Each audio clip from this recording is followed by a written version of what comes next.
வணக்கம் நண்பர்களே. இந்த வீடியோவில் எப்படி OnePlus 60ஓட பேட்டரி லைஃப்பை வந்து இன்க்ரீஸ் பண்ணுறது அப்படிங்கிறத பற்றி நான் பார்க்க போகிறோம். நிறைய பேர் வந்து OnePlus 60 ஃபோன் நீங்கள் வாங்கியிருப்பீங்க. அப்படி வாங்கியிருந்தீங்கன்னா இந்த வீடியோக்கு ஒரு லைக் பண்ணிட்டு இதை வந்து ஷேர் பண்ணுங்கள். மறக்காமல் இந்த வீடியோ கடைசி வரைக்கும் பாருங்கள். நிறைய டிப்ஸ் அண்ட் ட்ரிக்ஸை வந்து நான் வந்து ஷேர் பண்ண போகிறேன். அதுவும் பர்டிகுலராக பேட்டரி பெர்ஃபார்மன்ஸை வந்து எப்படி இன்க்ரீஸ் பண்ணுறது அப்படின்னு சொல்லிட்டு. ஸோ நிறைய பேர் வந்து OnePlus 60 வாங்கியிருப்பீங்க. அவங்களுக்கு வந்து என்னென்னா ஒரு பெரிய டிஸ்அட்வான்டேஜ் என்ன பண்ணியிருப்பீங்கன்னா, என்ன நினச்சிருப்பீங்கன்னா, இதுக்கு வந்து பேட்டரியாக நிற்கவே மாட்டேங்குது. ஏன்னா எனக்கும் அப்படி தான் இருந்துச்சு. ஸோ வாங்கின புதுசில் வந்து எனக்கு பேட்டரி வந்து சுத்தமாக இல்லவே இல்லை. ஈவன் ஒரு 5-6 ஹவர்ஸ் கூட எனக்கு இந்த பேட்டரி பேக்கப் வந்து இருக்காது. நான் கண்டினியூஸாக யூஸ் பண்ணேன். பட் ஆனால் ஒரு சில செட்டிங்ஸ்லாம் நான் சேஞ்ச் பண்ணதுக்கப்புறம் என்னாச்சுன்னா, எனக்கு நேற்றுலேருந்து கிட்டத்தட்ட எனக்கு 1 டேக்கு மேலே வந்து பேட்டரி பேக்கப் வந்து இருக்குது நார்மல் யூசேஜில். ஸோ அதுதான் அந்த செட்டிங்ஸ் என்னென்னா எப்படி சேஞ்ச் பண்ணுறது அப்படி தான் சொல்லி தரேன். ஸோ அதுக்கு முன்னாடி என்னோட பழைய பேட்டரி பெர்ஃபார்மன்ஸ் எப்படி இருந்துச்சு அப்படின்னு சொல்லிட்டு ஒரு முறை பார்ப்போம். ஸோ நான் ஆல்ரெடி அதை வந்து ஒரு ஸ்க்ரீன்ஷாட் எடுத்து வச்சுருக்கேன். ஸோ கேலரியில் கலெக்ஷன்ஸில் ஸோ இதான் வந்து என்னோட ப்ரீவியஸ், அதாவது செட்டிங்ஸை அப்ளை பண்ணுறதுக்கு முன்னாடியான இருந்த பேட்டரி பெர்ஃபார்மன்ஸ். இதில் பார்த்தீங்கன்னா ஜஸ்ட் 1 hour 10 minutesலேயே வந்து நான் வந்து யூஸ் பண்ணியிருக்க அளவு பார்த்தீங்கன்னா கிட்டத்தட்ட 11% வந்து யூஸ் ஆகிருக்கு. ஸோ இதுக்கடுத்து என்ன பண்ண போகிறேன் அப்படின்னா, இந்த செட்டிங்ஸை நான் அப்ளை பண்ண போகிறேன். அப்ளை பண்ணதுக்கப்புறம் எப்படி இருந்துச்சு அப்படின்னு சொல்லிட்டு நீங்கள் கண்டிப்பாக பார்ப்பீங்க. ஸோ அதையும் நான் உங்களுக்கு காமிக்கிறேன். ஸோ வாங்க வீடியோக்குள்ளே போகலாம். அப்புறம் ஸோ முதல்ல வந்து நான் என்ன பண்ண போகிறேன்னா, என்னோடய பேட்டரியை வந்து உங்களுக்கு நான் காமிக்கிறேன். என்னோடய பேட்டரி பெர்ஃபார்மன்ஸ் எப்படி இருக்குது அப்படின்னு சொல்லிட்டு. ஸோ இது வந்து கிட்டத்தட்ட நான் சார்ஜ் போட்டு 1 day 2 hours ஆகிடுச்சு. இன்னும் வந்து இதே மாதிரி நான் யூஸ் பண்ணேன்னா கிட்டத்தட்ட இன்னும் 12 hours வந்து எனக்கு பேட்டரி பேக்கப் இருக்கும் அப்படின்னு சொல்லிட்டு இருக்குது. பட் ஆனால் நான் கொஞ்சம் இன்னும் நான் ஹெவியாக யூஸ் பண்ணேன்னா வந்து இன்னும் அட்லீஸ்ட் எனக்கு இன்னும் வந்து ஒரு அட்லீஸ்ட் ஒரு 8 to 10 hours வரைக்கும் இருக்கும் அப்படின்னு சொல்லி நான் நினைக்கிறேன். ஸோ இதே மாதிரி உங்களுக்கு வந்து பேட்டரி பேக்கப் வேணும் அப்படின்னு நினச்சிங்கன்னா இந்த வீடியோவில் சொல்ல போகிற விஷயங்களை ஒவ்வொன்றும் வந்து நீங்கள் அப்படியே ஃபாலோ பண்ணுங்கள். ஸோ வாங்க வீடியோக்குள்ளே போவோம். ஸோ ஃபஸ்ட்டு நீங்கள் என்ன பண்ண வேண்டியது இருக்குது என்னென்னா, ஃபஸ்ட்டு உங்கள் செட்டிங்ஸ் போங்க. செட்டிங்ஸ் போயிட்டு உங்களுக்கான அப்டேட், ஃபோனோட அப்டேட் என்ன வந்து கடைசியாக என்ன அப்டேட் வந்திருக்கோ அதை வந்து இன்ஸ்டால் பண்ணிங்க. இப்போ கடைசி வந்து ஆக்சிஜன் OS வெர்ஷன் வந்து 9.0.5 வெர்ஷன் வந்து கொடுத்துருக்காங்க. அதை வந்து இன்ஸ்டால் பண்ணிங்க. ஏன்னா இன்னும் வந்து புது ஃபோன் வாங்கி இன்னும் யாருமே அப்டேட் பண்ணாது இருந்தீங்கன்னா இந்த வெர்ஷனுக்கு வந்து அப்டேட் பண்ணிங்க.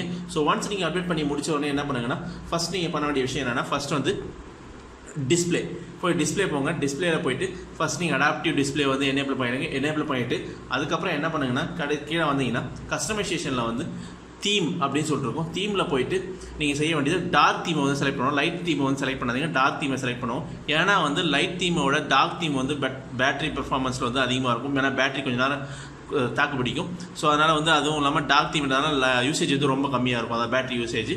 ஸோ அதனால் வந்து டார்க் தீமை வந்து செலக்ட் பண்ணுங்கள். ஸோ டார்க் தீமை செலக்ட் பண்ணதுக்கப்புறம் என்ன பண்ணுங்கன்னா, அதுக்கப்புறம் வந்து எந்த ஒரு ஸ்க்ரீன் சேவர்ஸும் வந்து வைக்காதீங்க. ஸ்க்ரீன் சேவர்ஸ் வச்சிங்கன்னா பேட்டரி அதிகமாக சாப்பிடும். ஸோ அதனால் ஸ்க்ரீன் சேவர்ஸ் எதையுமே வந்து வைக்காதீங்க. ஸோ ஒன்ஸ் இதான் வந்து டிஸ்பிளேயில் நீங்கள் பண்ண வேண்டிய விஷயம். அதுக்கப்புறம் பார்த்தீங்கன்னா பேக் வந்துட்டு அதுக்கப்புறம் சவுண்ட்ஸ் போனீங்கன்னா, சவுண்ட்ஸில் அதில் கீழே வந்துட்டே இருந்தீங்கன்னா இதில் வந்து வைப்ரேஷன், அதாவது டச் வைப்ரேஷன் அப்படின்னு சொல்லிட்டு இருக்கும். இதை வந்து ஆஃப் ஆகிடுங்க. அதே மாதிரி touch sound, dial pad tones, screen locking sound, screenshot sound, இது எல்லாத்தையுமே வந்து டிசேபிள் பண்ணிடுங்க. இதான் வந்து நீங்கள் வந்து சவுண்டில் செய்ய வேண்டிய முதல் விஷயம். ஸோ ஒன்ஸ் சவுண்டை முடிச்ச உடனே அடுத்து என்ன பண்ணுங்கன்னா, பேட்டரியில் வந்துட்டு ஃபஸ்ட்டு வந்து பேட்டரியில் வந்துட்டு அதில் வந்து பேட்டரி ஆப்டிமைசேஷன் அப்படின்னு சொல்லிட்டு ஒரு ஆப்ஷன் இருக்கும். ஸோ இதை வந்து செலக்ட் பண்ணிவிட்டு அதில் வந்து பார்த்தீங்கன்னா டாப்பில் இந்த 3 டாட் இருக்கும். அந்த 3 டாட்டை வந்து செலக்ட் பண்ணுங்கள். செலக்ட் பண்ணிங்கன்னா அதில் அட்வான்ஸ் ஆப்டிமைசேஷன் அப்படின்னு ஒரு ஆப்ஷன் இருக்கும். இதில் வந்து அட்வான்ஸ் ஆப்டிமைசேஷனும் ஸ்லீப் ஸ்டாண்ட் பை ஆப்டிமைசேஷனும் வந்து எனேபிள் பண்ணிடுங்க. இது ரெண்டுத்தையும் எனேபிள் பண்ணிடுங்க மறக்காமல். ஸோ ஒன்ஸ் நீங்கள் எனேபிள் பண்ணிட்டோடனே பேக் வந்துட்டு அதுக்கப்புறம் என்ன பண்ணுங்கன்னா, செக்யூரிட்டி அண்ட் லாக் ஸ்க்ரீன் இந்த ஆப்ஷன் இருக்கும். இதில் வந்து என்ன பண்ணுங்கள், இதை ஓப்பன் பண்ணிவிட்டு இதில் வந்து என்ன பண்ணுன்னா, கீழே வந்தீங்கன்னா, ஸோ இதுள்ள வந்தீங்கன்னா இதில் வந்து ஃபிங்கர் பிரிண்ட் அப்படின்னு ஒரு ஆப்ஷன் இருக்கும். இதை வந்து ஓப்பன் பண்ணுங்கள். இதை ஓப்பன் பண்ணிவிட்டு இதில் வந்து பார்த்தீங்கன்னா உங்கள் ஃபிங்கர் பிரிண்ட்ஸ் எல்லாம் ஆட் பண்ணியிருப்பீங்க. இதில் கீழே வந்து pick up your phone to show அப்படின்னு சொல்லிட்டு ஒரு ஆப்ஷன் வந்து இருக்கும். இதை வந்து வழக்கமாக வந்து எனேபிள் பண்ணியிருப்பாங்க. அதாவது உங்கள் ஃபோனை நீங்கள் எப்போ வந்து நீங்கள் தரையிலேருந்தோ நீங்கள் எங்கன்னா வச்சிருந்து எடுக்கிறீங்களோ அப்போ வந்து ஆட்டோமேட்டிக்காக வந்து அந்த ஃபிங்கர் பிரிண்ட் அன்லாக் பண்ணுறதுக்கான ஃபிங்கர் பிரிண்ட் அந்த அனிமேஷன் வரும்ல கீழே, அது வந்து வர்றதுக்கு வந்து இந்த ஆப்ஷன் தான் வந்து எனேபிள் பண்ணி தான் வரும்.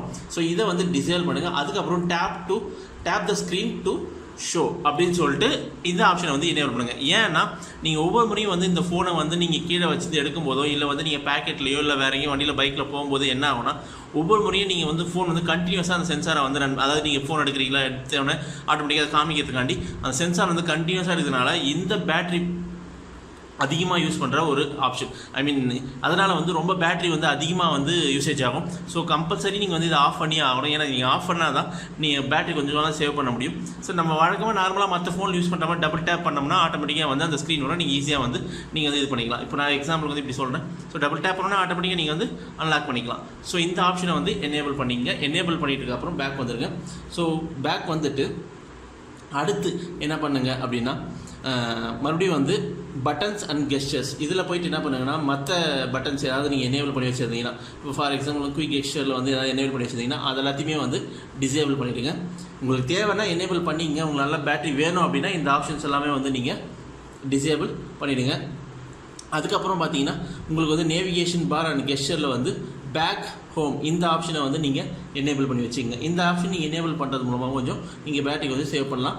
ஸோ இதான் வந்து இந்த செட்டிங்ஸ் எல்லாம் முடிஞ்சு. ஸோ இதெல்லாம் முடிஞ்சதுக்கப்புறம் என்ன பண்ணுங்கன்னா உங்கள் ஃபோனை வந்து ஒரு முறை வந்து ரீஸ்டார்ட் பண்ணிவிடுங்க. ரீஸ்டார்ட் பண்ணிவிட்டு அதுக்கப்புறம் வந்து யூஸ் பண்ண பாருங்கள். கண்டிப்பாக வந்து உங்களுக்கான பேட்டரி பேக்கப் வந்து நார்மலாக இருந்ததை விட செட்டிங்ஸை வந்து மாற்றுறதுக்கப்புறம் நிறையவே இருக்கும். ஸோ கண்டிப்பாக இந்த செட்டிங்ஸ் எல்லாம் மாற்றி பாருங்கள். உங்களுக்கு பிடிக்கும் அப்படின்னு நினைக்கிறேன். இந்த ட்ரிக்கை யூஸ் பண்ணி உங்களோட OnePlus 60 பேட்டரி லைஃப்பை வந்து இன்க்ரீஸ் ஆச்சா இல்லையான்னு சொல்லிட்டு மறக்காமல் கமெண்ட் செக்ஷனில் கமெண்ட் பண்ணுங்கள். இது மற்ற ஃப்ரெண்ட்ஸுங்களோட ஷேர் பண்ணுங்கள். ஸோ மேலும் இது போல் குட்டி குட்டியான டெக்னாலஜி ரிலேட்டடான வீடியோக்களுக்கு நம்மளோட டெக் குரு தமிழ் யூடியூப் சேனலில் வந்து மறக்காமல் சப்ஸ்கிரைப் பண்ணுங்கள். இந்த வீடியோவை பார்த்ததற்கும் பகிர்ந்ததற்கும் மிக்க நன்றி.